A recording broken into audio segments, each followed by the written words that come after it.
What's with my lipstick? Is it even? I guess it's the light that makes it look like I'm only wearing it on one side.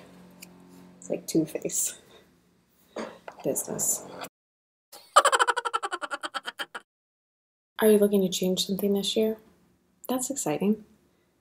Is it something that you think you should do or something that you really want to do? Can you turn the should, if there is one, into a really want? When you really want something, you're way more likely to do it.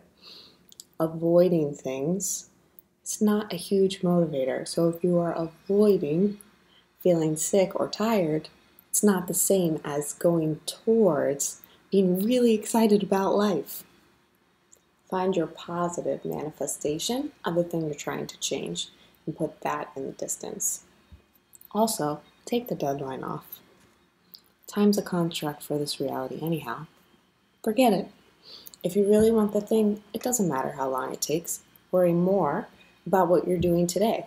And it doesn't have to be the whole thing. You know what's really cool?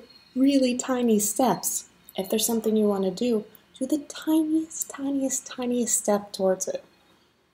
That's it.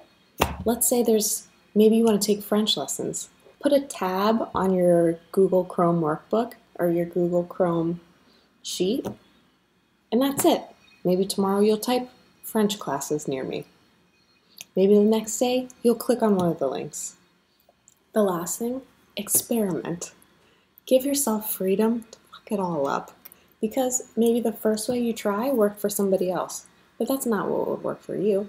Maybe you think, hey, it'd be really cool to go to the gym before work, but that didn't work. So try something else. Iterate. It's not just for tech companies.